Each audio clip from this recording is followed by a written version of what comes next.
There are mornings when the world seems to move in a gentle rhythm where everything falls into place, like the ticking of a clock. And for most passengers at Denver International Airport that morning, it was exactly one of those days. Clear skies, cool air, and everything running on time as planned.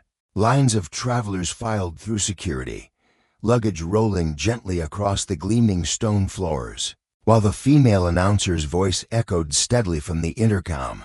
Flight 730 to Atlanta. Now boarding priority and first-class passengers at Gate 18B. Among the crowd, a pair of siblings stood out, a teenage boy around 17, tall with broad shoulders and calm eyes, carrying a small backpack. Beside him was a girl, about 14, wearing a light blue plaid dress and clutching a small box wrapped in shimmering paper, like a secret gift. They were Jordan Mitchell and Chloe Mitchell, and this flight wasn't just another journey, it carried a special memory. Their grandmother's 80th birthday. Jordan bent down slightly to tighten the laces on Chloe's white sneakers, then said gently, "Make sure to hold onto that gift box. Grandma's going to love it." Chloe nodded, smiling a smile as clear as the morning itself, though there was a flicker of unease in her eyes. She was used to the sideways glances that came whenever the two of them showed up in places.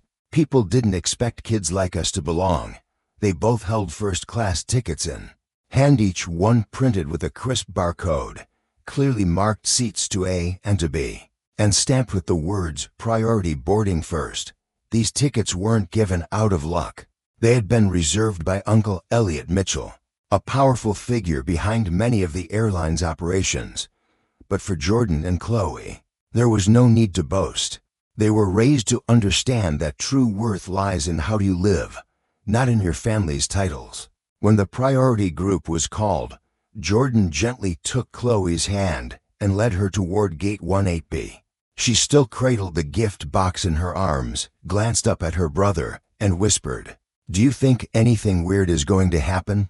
Jordan gave her hand a reassuring squeeze and replied, "We've done everything right. No one has the right to make you feel like you don't belong." But what he didn't know was that just a few steps away, a pair of eyes had been fixed on them from the first-class crew section. Her name was Heather Masson, flight attendant assigned to first class on this flight. Her face always wore a professional expression, a smiling mouth, scrutinizing eyes. The polished surface of the watch on her wrist reflected the steps of every passenger. But her gaze was far from neutral. It scanned like an X-ray, categorizing people by hairstyle, skin tone, footwear, speech, and then silently assigning labels. When Heather saw Jordan and Chloe approaching the check-in counter, her eyes narrowed slightly. To black kids, young, no bulky luggage. She glanced quickly at their tickets, first class. Heather smiled, not a warm smile, but one tinged with skepticism. "Where are your tickets?" she asked. Jordan and Chloe both handed them over, politely. She looked them over, scanned the barcodes. Beep. The confirmation sound rang clearly. The tickets were real, no errors. But Heather didn't move aside just yet. "First time flying first class?" she asked. As though testing their memory, Jordan answered calmly, "We've flown before, but this is our first time flying together." Heather stared at them for a few more seconds, then reluctantly stepped aside. As they stepped onto the aircraft, Chloe let out a breath of relief. "I hate the way she looked at us." Jordan gave her a soft smile. "Don't let anyone make you doubt yourself, Chloe." The first-class cabin glowed under soft lighting. Wide seats with plush neck pillows were neatly arranged. The two siblings settled into seats to A and to B, carefully placing their grandmother's gift in the overhead bin. Jordan opened his book. Chloe pulled out her earbuds and selected a soft jazz playlist. Everything seemed settled. But just as the cabin door closed, that piece began to crack. Heather appeared, her smile gone, eyes cold as steel. "Seems there's been a mix-up," she said loudly, her voice laced with suspicion. "You're sitting in the wrong seats." Jordan looked up, responding calmly, "There's no mistake. These are seats to A and to B, like our tickets." Heather sniffed dismissively. I'll need to verify with the lead flight attendant. But if this isn't correct, I'll have to move you both back to economy, understood? Chloe lowered her head. Jordan, however, held her gaze steady. He knew what was happening here wasn't about seating assignments. It was about the biased look that woman had given them from the moment they arrived. And he also knew if he stayed silent, the injustice would only continue. The airplane cabin was bathed in a soft glow, but the atmosphere suddenly thickened like an invisible mist stretching between seat 2A and the woman standing firmly before the two children. Heather was still there, hands on her hips, eyes icy cold. I'll be double-checking the passenger list, she emphasized once more, as if giving them a final chance to confess something. Jordan looked her straight in the eye, his voice calm but unwavering. We have first-class tickets. The barcode scan earlier confirmed it. If you need further verification, I suggest calling the lead flight attendant for clarification. Heather paused, not out of fear, but because she wasn't used to being addressed with such polite certainty. Most people would falter under her cold stare, lower their heads and apologize even when they had done nothing wrong. But Jordan Mitchell, with those steely black eyes, shaped by a youth of quiet strength, was so easily controlled. Without another word, she turned and walked away. Chloe had remained silent the entire time. She turned the gift box over and over in her lap, as though searching for calm in the shimmer of its wrapping. Jordan, she whispered, I'm scared. He placed his hand gently over hers. It's okay. We've done nothing wrong. Sometimes the most powerful thing to do is to stay still. Then he added, in a lower voice, but if they insist on ignoring the truth, I'll call Uncle Elliot. In the crew area, Heather flipped through the passenger list. Her finger slid past name after name until it stopped at a bold line. Jordan Mitchell to A. Chloe Mitchell to B. A flicker of hesitation crossed her face. But instead of returning to apologize, she bit her lip and muttered to another female flight attendant, maybe they have tickets, but that doesn't mean they belong in first class. The other attendant glanced at her, but said nothing. Those words, seemingly small, hit like lead for those who had lived their whole childhood under the weight of suspicion. 10 minutes passed. Heather returned. No apology, no explanation. Just a curt command. Please stow your bags more neatly in the overhead compartment. Don't block the aisle. Jordan raised an eyebrow. Their bag had been neatly stowed from the start. But he didn't react. He complied not out of submission, but because he knew that sometimes a well-timed silence carries more strength than any justification. The flight began. The aircraft taxied gently down the runway and lifted into the sky. But inside Jordan, the air wasn't light. He could feel the suspicious glances from passengers behind them. Even the middle-aged man in seat 3A gave a disapproving shake of the head and muttered something to his wife. And Heather still occasionally glanced their way, as if waiting for the slightest misstep to pounce. Chloe tried to appear normal. She put on her headphones, played a gentle piano playlist, but her eyes kept drifting toward Heather. Jordan, why do some people think the color of your skin decides where you can sit on a plane? The question was like a needle, small, but piercing. Jordan fell silent. 1 second, 2. Then he replied, because some people haven't learned the lesson of respect. But that doesn't mean we have to live by their definition. He pulled out his phone. His hands trembled slightly, not out of fear but out of sadness. Sadness for a world where a 14-year-old girl had to ask a question like that just for sitting in the seat assigned to her.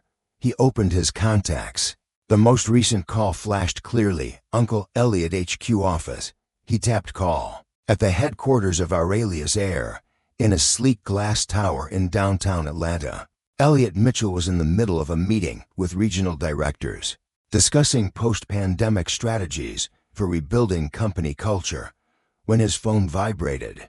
He looked at the screen, saw Jordan's name, and immediately excused himself from the room. Jordan's voice came through, soft but sharp as a blade slicing through air. Uncle Elliot, we're on flight 732 to Atlanta. Something's not right. Elliot tightened his grip on the phone. What's going on? Jordan told him, no embellishment, no omission. just the truth. Each sentence clear, composed, and without complaint. On the other end, Elliot closed his eyes for a brief moment. Don't worry.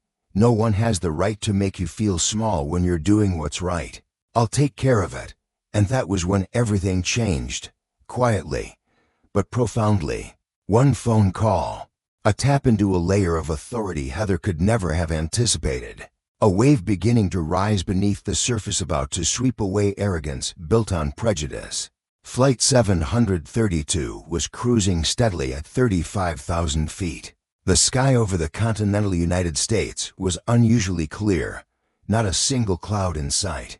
But inside the aircraft cabin, other clouds were gathering, clouds of suspicion, tension, and simmering injustice. Jordan slipped his phone back into his pocket after ending the call with Uncle Elliot. He didn't say anything more to Chloe, just offered a soft smile, as if to reassure her that everything would soon come to light. But deep in his eyes was a silent resolve, a vow that this time, silence would not be the answer.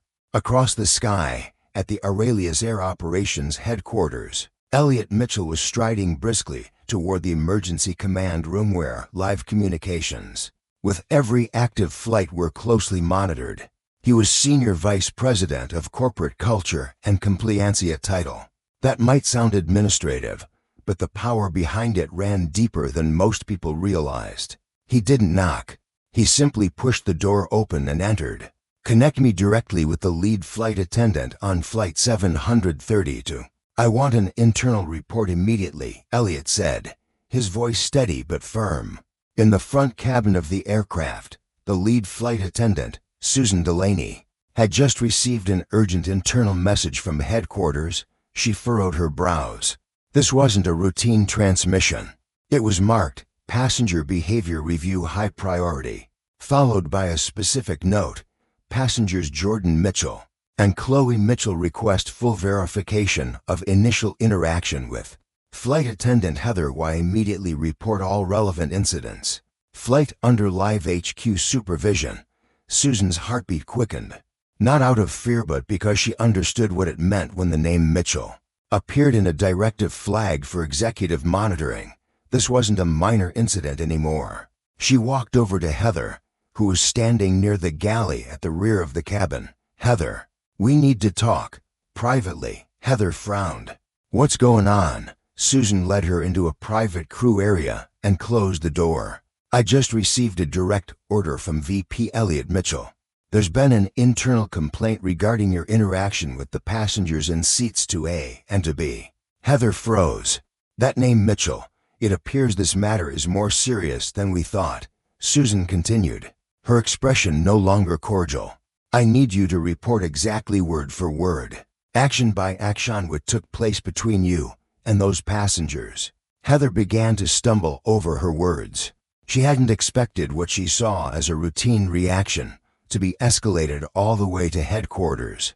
As a flight attendant of many years, she had always believed she had enough experience to handle these situations, or in other words, to avoid consequences so long as things remained in the gray zone of mere attitude. But this time was different. This time, the eyes watching from 35,000 feet weren't just passengers, they were executives. People who had the power to reshape an airline's entire culture with a single signature. In the first-class cabin, Susan approached the two children. Sorry to disturb you, she said with a slight boa gesture rarely seen on board a plane. I'm the lead flight attendant on this flight. I've been informed by headquarters to verify an incident that occurred during boarding. Would you be willing to tell me what happened? Jordan nodded, never breaking eye contact with Susan. We presented our tickets on time, and they scanned correctly. But Ms. Heather stopped us, questioned our seats repeatedly, and acted with visible suspicion. She didn't apologize or explain. Later, she asked us to rearrange our luggage, even though it had been properly stored from the beginning. Susan nodded slowly. Thank you. That information is very important. She paused for a moment, then spoke clearly and deliberately. On behalf of the flight crew, I want to sincerely apologize, and thank you both for remaining calm and respectful in how you handled everything. We will document this thoroughly and ensure the airline responds appropriately. Under the table, Chloe squeezed Jordan's hand tightly. In the galley behind them, Heather stood motionless, lips pressed into a tight line. She had just been instructed to step down from service for the remainder of the flight. Another flight attendant had taken over her duties in first class. For the first time in years, Heather felt the weight of being watched not by passengers, but by the very system she once believed would always shield her. She had forgotten something vital. Power doesn't lie in a uniform or an employee badge. It lies in how you treat people, especially when you think no one is watching. Above the vast, clear sky, the aircraft continued its smooth journey toward Atlanta. But inside the cabin, a quiet transformation had begun. Not just for one individual named Heather, but for the broader culture of accountability for how first-class passengers are perceived when they don't fit the familiar profile. One phone call, one honest account, one system beginning to wake up. The Aurelius Air Airbus A320 touched down smoothly on the runway of Atlanta International Airport, under the early afternoon sun. From the first-class cabin, the ground stretched out like a giant mirror reflecting the usual calm after a flight. But for a few people on Flight 732, the ground was anything but smooth. Jordan Mitchell glanced at his sister. Chloe had been silent ever since lead flight attendant Susan left. She clutched the strap of her small sky blue backpack, her gaze seemingly fixed on an invisible space between seats to A and to B. "You okay?" Jordan asked softly. Chloe gave a small nod, then whispered, "I'm not used to this kind of silence, the kind where you know something big is happening, but no one's saying it out loud." Jordan gave a faint smile and gently squeezed her hand. "We don't need to raise our voices. The truth speaks for itself." In the rear galley, flight attendant Heather York was adjusting her scarf, as if trying to hide the discomfort slowly surfacing behind her eyes. Since being notified of her suspension from onboard duties, Heather was no longer allowed to engage with passengers. She had never before been temporarily grounded mid-flight, a disciplinary measure typically reserved for serious behavioral violations or potential breaches of professional ethics. What unsettled Heather even more was the Mitchell name, a name she now couldn't shake from her mind. At the airport terminal, just minutes after the plane landed, a team of senior staff from passenger coordination and the ethics division sent directly from headquarters shared at Gate 18, where Flight 732 was scheduled to deplane. Leading the team was Marcia Delgado, a supervisor dressed in a charcoal gray suit, holding a tablet, her expression focused and unshaken. "Priority: speak with flight attendant Heather York immediately. Request a full account of what occurred before takeoff," Marcia instructed. Her team then escort passengers Jordan and Chloe Mitchell to a private lounge. Need to take their statements thoroughly and with full respect. When the plane came to a complete stop, the chime signaled that passengers were now free to move about. There was a slight sense of relief in the cabin.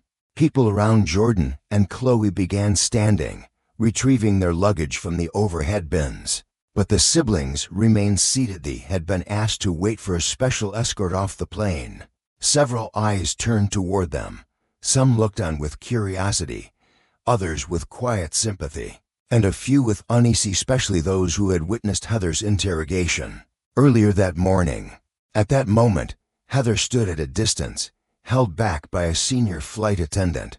She watched the two black children being escorted like honored guests, walking down the first-class aisle without haste, without needing to dodge any gazes. And it was that calm, composed walk that felt to Heather as if someone had pulled up a mirror right in front of her. In the private lounge, Marcia met with Jordan and Chloe. She gave a respectful nod and introduced herself as a representative from the company's Ethics and Human Rights Division. "We sincerely apologize for the unfair experience you've had," Marcia began. "What happened this morning does not reflect the values of Aurelius Air. But an apology is not enough. We're here to listen and to change." Jordan slowly recounted the story from the moment they entered the boarding line. The unwarranted suspicion, the suggestive questioning, to being scrutinized on no professional basis other than skin color. Then, for the first time since the incident began, Chloe spoke. "I just want to understand, why were we doubted? Was it because we're too young? Or because we're black in first class?" Marcia didn't answer immediately. She looked directly at the 14-year-old girl Samin, who had just voiced a question that had likely lingered for decades in the airline industry, but rarely spoken so clearly, so directly. "You have the right to know, and the right to be respected," Marcia said softly.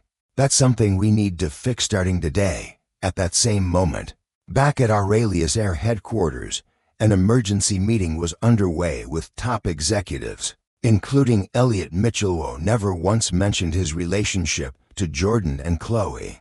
"This is not a family matter," he stated in the boardroom.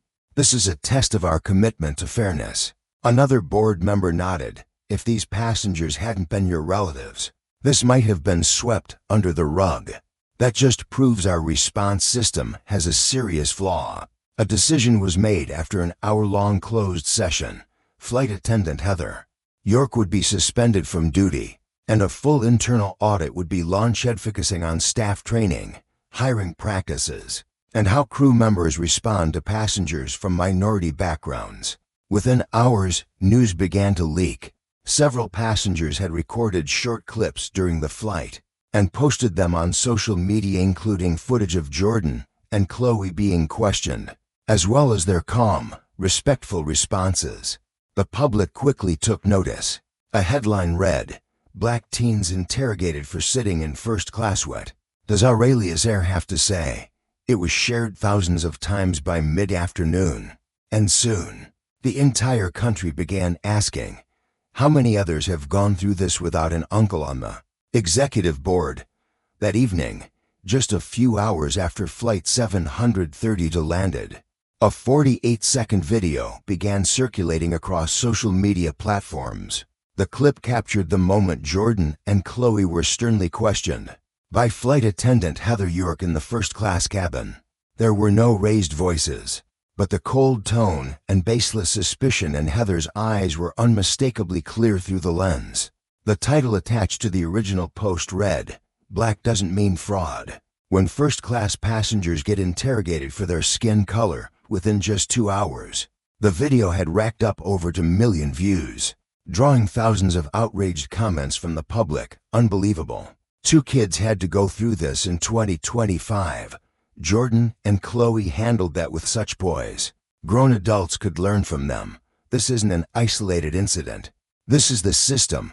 Without this video, who would have believed them?" At a small cafe in Midtown Atlanta, Jordan sat with his Uncle Elliot Mitchell, Vice President of Strategy and Innovation at Aurelius Air. In front of them, a laptop displayed the front page of a national news outlet. Headlined in bold, "Justice Taking Flight, Jordan and Chloe Mitchell Speak for Millions of Black Americans Silently Humiliated." Jordan frowned. "I didn't want to be the center of anything, Uncle Elliot. I just wanted to get home after spring break." Elliot nodded quietly, his eyes somber. "I understand. But sometimes, what we don't choose is what ends up choosing us." Chloe sat silently at the corner of the table, her face buried in her notebook. She had sketched the moment she was called out. While stepping into first-class soft lighting above, Heather's suspicious gaze, and Jordan's hand gently resting on her shoulder. "I just keep thinking, if it had been another kid, not me, not with an uncle like you, what would have happened to them?" Chloe asked, barely above a whisper. No one answered, but everyone knew the truth wasn't easy to hear. Within 24 hours, the 3 major networks, CNN, MSNBC, and Abjet all sent interview invitations to Jordan and Chloe.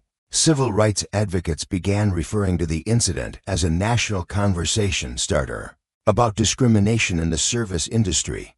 And then, during a press conference the next afternoon, Aurelius Air CEO Monica Reyes stepped before the media.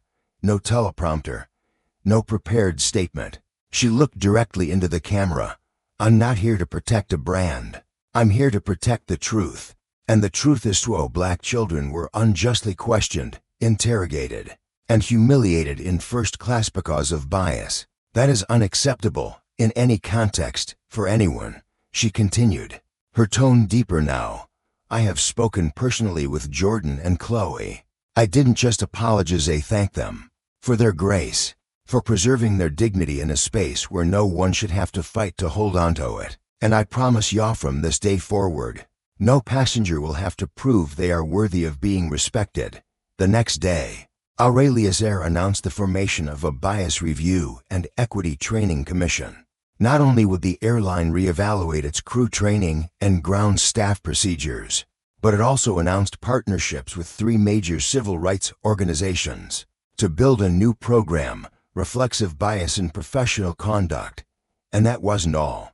The airline also unveiled plans for a national symposium titled Right Seat, Right Respect, inviting speakers, sociologists, and notably Jordan Mitchell as the event's guest of honor. Jordan hesitated at the offer. I'm just a junior in high school. I'm not an expert in justice or sociology. But Chloe took his hand. You don't have to be an expert. You just have to be you, the one who didn't back down from bias. And that was the moment Jordan understood maybe this was his role to play. Not for fame, but for the other kids. The ones who didn't have an uncle in the executive suite. The ones who might one day be asked, are you sure this is your seat? Only because they didn't look like the first-class image. For days later, Jordan stepped onto the symposium stage in Chicago, in front of more than 400 attendees and tens of thousands watching via livestream. He wore a navy blue suit, his hair neatly trimmed, and in his hand was a piece of paper handwritten in his own script. I'm not here to tell a sad story, he began. I'm here to remind us that everyone deserves to be treated like a human being. Not because they're rich or poor, not because they're light-skinned or dark-skinned, but because they are living, breathing, and sharing the same sky with the rest of us. If respect were a ticket, then every person is born with one stamped in their heart. As Jordan finished, the room rose. In a standing ovation, Chloe sat in the front row, eyes shimmering, while Monica Reyes discreetly wiped a tear from the corner of her eye, while the public continued to share heartfelt admiration for Jordan Mitchell's speech at the Chicago Symposium. A new storm was quietly forming at Aurelius Air's headquarters in Dallas. On Tuesday morning, just 24 hours after Jordan's speech aired on national news and social media, an anonymous email arrived in the inbox of the airline's senior human resources department. Attached was an 11-minute audio file, reportedly recorded during a flight attendant training session held last September at the Aurora Training Center.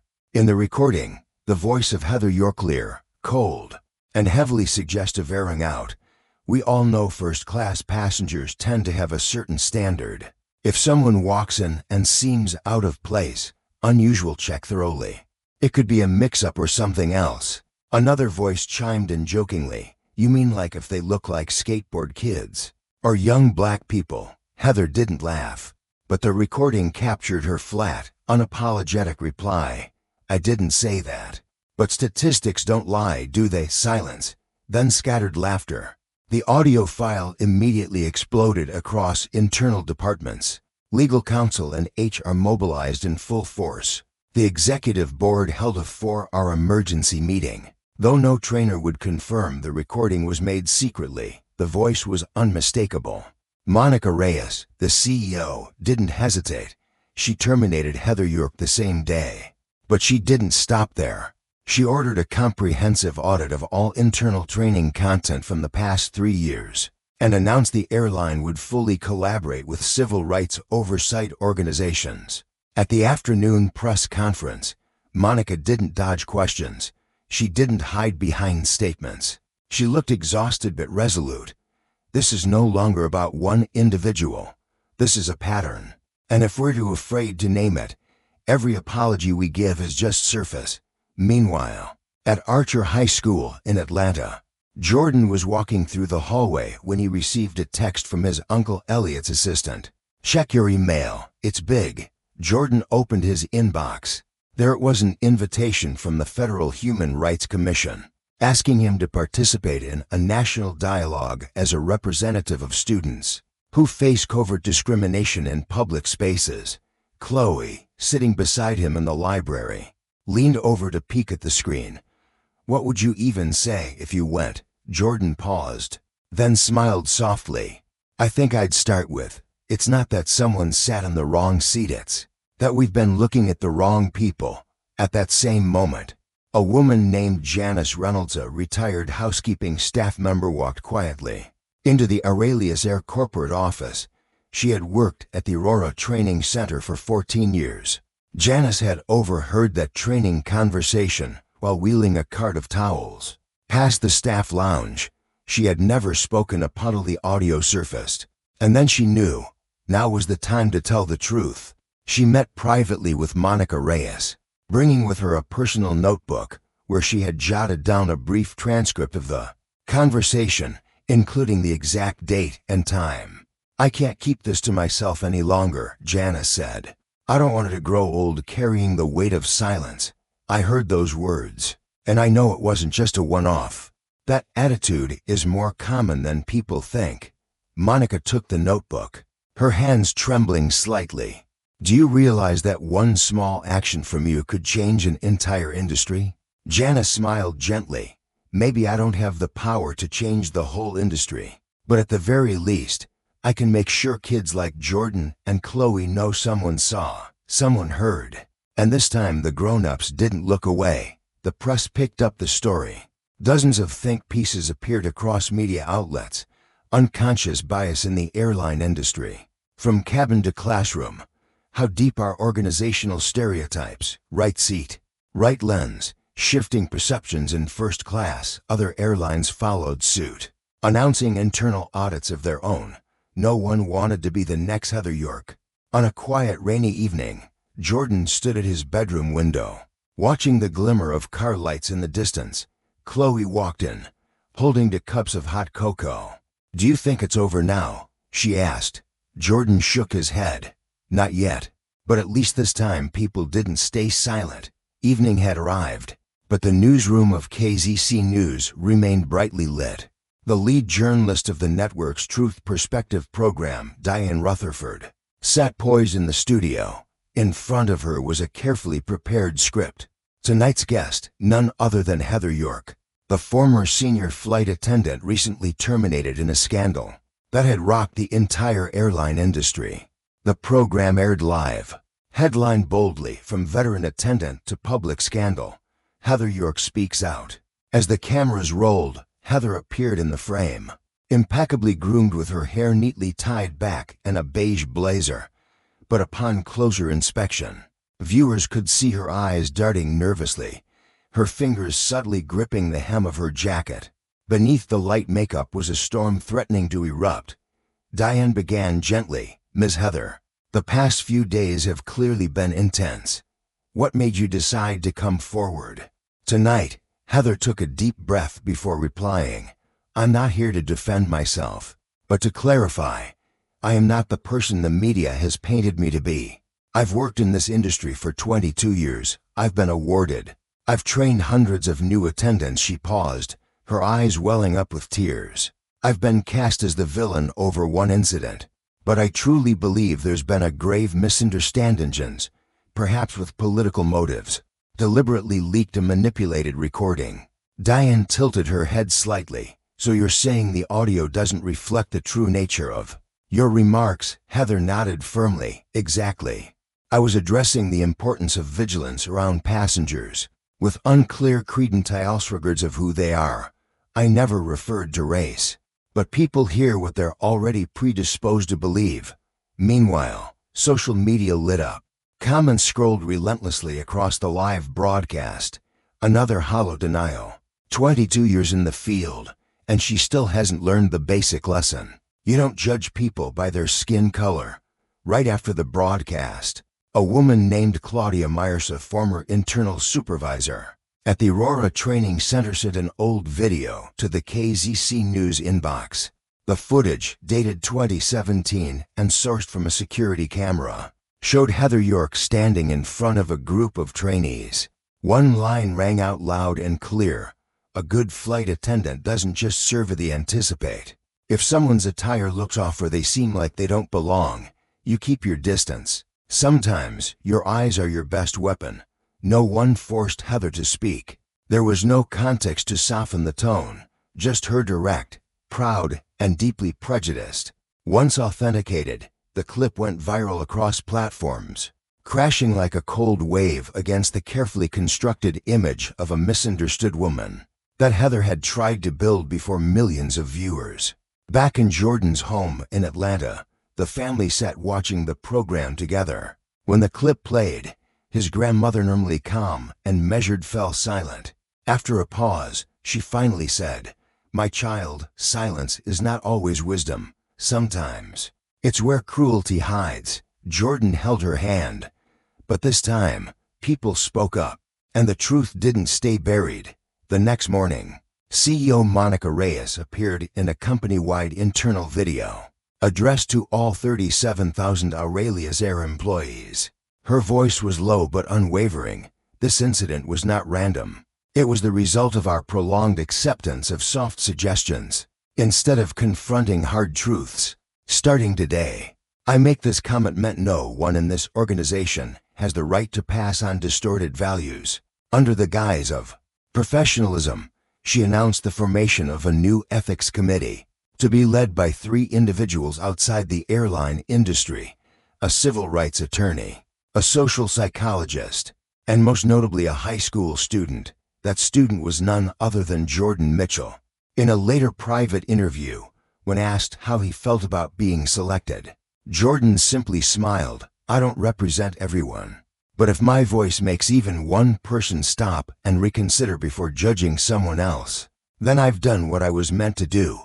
Tuesday evening, at the law offices of Andrews and Hartman in downtown Atlanta, a 300-page class action lawsuit was officially stamped and filed with the regional federal court. The lead plaintiff was Richard Monroe, legal representative of the newly formed Coalition for Passenger Equity in Aviation, an organization born directly out of the Heather York scandal. But what stunned the public was this: attached to the lawsuit were 45 sworn testimonies from former passengers all claiming to have experienced discriminatory treatment over the past 10 years. The common thread: every one of them had flown on routes where Heather York was either the lead flight attendant or in a supervisory role. Even more shocking, one of the key witnesses bore a name that sent ripples across the media: Kelly Brennan, a former flight attendant and Heather's close assistant for 6 years. At a quiet cafe in the suburbs of Buckhead, Kelly Brennan sat across from Jordan Mitchell, the 17-year-old teen who had unknowingly set off a national reckoning. Kelly was slender, with sorrowful eyes and a voice as soft as wind. But as she recounted her past, every word she spoke cut like a blade. "I used to think it was just strict standards, but I later realized that it was targeted selection, deliberate, ruthless, dressed up as professionalism." Then, Kelly dropped a bombshell. There had been an internal code system, a secret label Heather and select flight crews used in internal flight reports. It was known as Code A12R. Jordan leaned in. "What does A12R mean?" Kelly didn't blink. "It stands for reassessment required." But everyone marked A12R had something in common. Either they were people of color, or they didn't match the refined aesthetic. Once that code was entered into the system, passengers could be subjected to extra screening, moved from their seats, or quietly removed from the flight, no explanation required. On September 15th, the first hearing took place at Fulton County Court. The media swarmed the building, while Aurelius Air's legal team sat stone-faced preparing their defense. Richard Monroe's lawyer stepped up and presented a single statistic that silenced the entire courtroom. Out of 1,877 A12R reports filed between 2013 and 2023, 91% of flagged passengers were either people of color or individuals with non-traditional appearance. 73% of them were relocated from their legally booked seats. A massive pie chart was projected onto the courtroom screen. Its darkest section, representing black and brown passengers, nearly filled the circle. There was no need for commentary. The U.S. Department of Transportation swiftly launched a special investigation, not just into Aurelia's Air, but into other major airlines to uncover whether internal review systems were being misused for covert discrimination. During a press conference, Congresswoman Angela Vasquez of Georgia declared, "This is not an isolated incident. This is a system that has lived too long in the shadows and now must answer to the light of justice." At the same time, over 20,000 people signed a petition demanding the introduction of a Passenger Anti-Discrimination Transparency Act, which would require airlines to publicly disclose all internal assessment codes, release annual data on passengers denied boarding or reassigned, and hold airlines accountable for covert bias. A week later, CEO Monica Reyes addressed the nation in a solemn video message. "I am the first Latina woman to serve as CEO of Aurelia's Air, and I used to believe that achievement alone was enough. But I was wrong. Justice is not just about getting the service right, it's about getting the lens right." She lowered her gaze. There was no script. "On behalf of the airline, I offer a heartfelt apology to all passengers who were mistreated, including Jordan and Abigail Mitchell." In the same message, she announced major moves: the appointment of Richard Monroe and Kelly Brennan as special advisors, tasked with rebuilding the airline's flight crew training from the ground up, a public commitment to transparency and civil oversight moving forward. A photo went viral that week: Jordan and Abigail standing hand in hand outside the courthouse, a banner waving behind them. "Not everyone in first class is wealthy, but everyone deserves equal respect." Below the post, thousands of comments flooded in, but one stood out and brought millions to tears. "I used to tell my child, be good, be kind, and you'll be treated fairly. Now I know also need truth. We need voices, and we need each other." On the morning of September 20th, an anonymous email was sent to every journalist in the National Aviation Media Association. The subject line was simple: the airline industry's debt. Attached to the email was a compressed file containing nearly 200 pages of internal emails, meeting notes, and training materials spanning from 2015 to 2022, all belonging to senior personnel at Aurelia's Air. Within minutes of journalists opening the files, Twitter, Reddit, and news sites exploded with the hashtag #AirlineLake. Among the most damning documents was a memo from an internal meeting held in August 2019, attended by then HR Director Eric Chambers, Heather York, and for regional flight crew leads. A particular excerpt read, "Passengers who dilute brand image must be filtered prior to boarding. Use the R-Class criteria for assessment. Interval reference only. Never reflected in official passenger logs."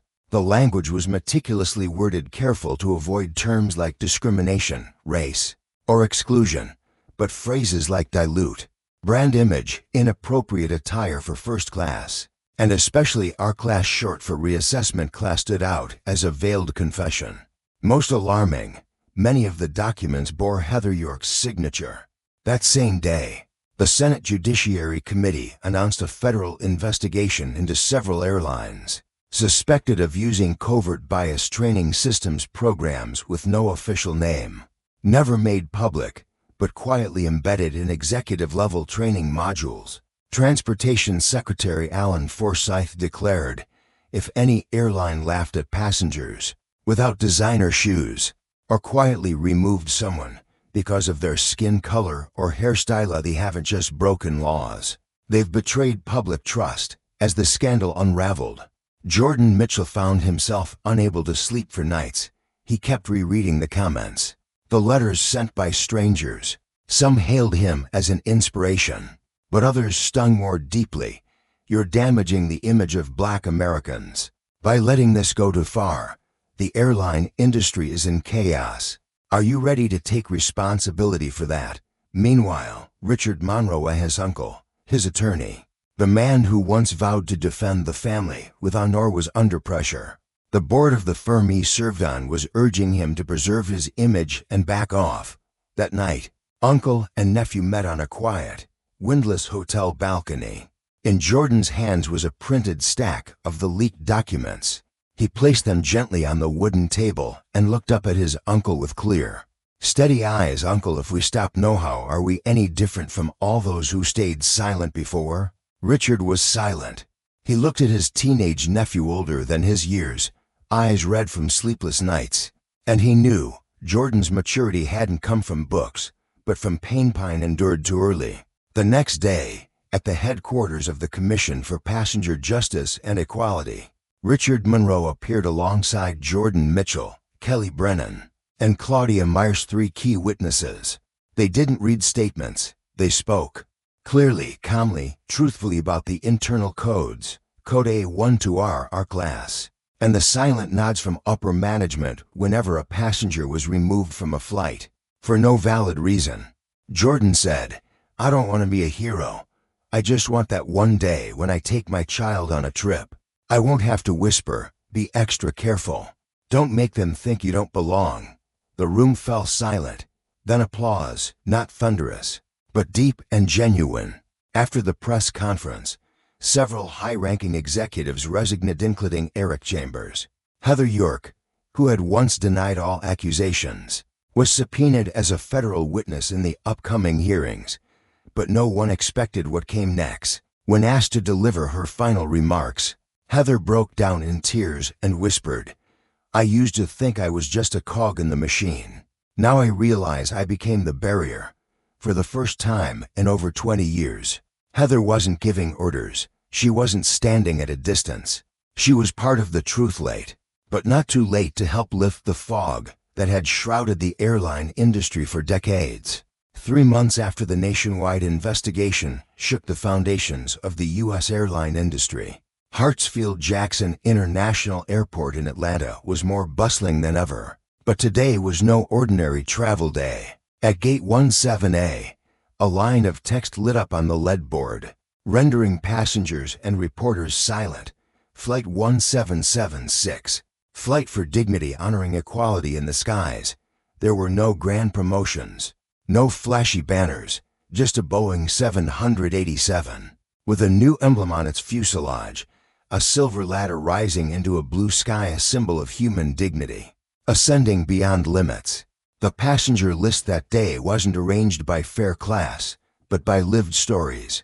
Next to Jordan Mitchell sat Kelly Brennan, the woman once ordered to remove her headscarf upon boarding for being a security concern.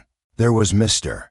Ben Carter, pushed to the very back row because he didn't look like someone who could afford business class, and Mrs. Monica Duval, a Haitian school teacher once questioned by airport security for carrying too many French language documents. None of them were celebrities, but today they represented the truth that silence has a limit, and when silence is broken, the whole system must listen. As the aircraft ascended, the voice of the captain, a black woman named Ariana Wells, came through the cabin speakers.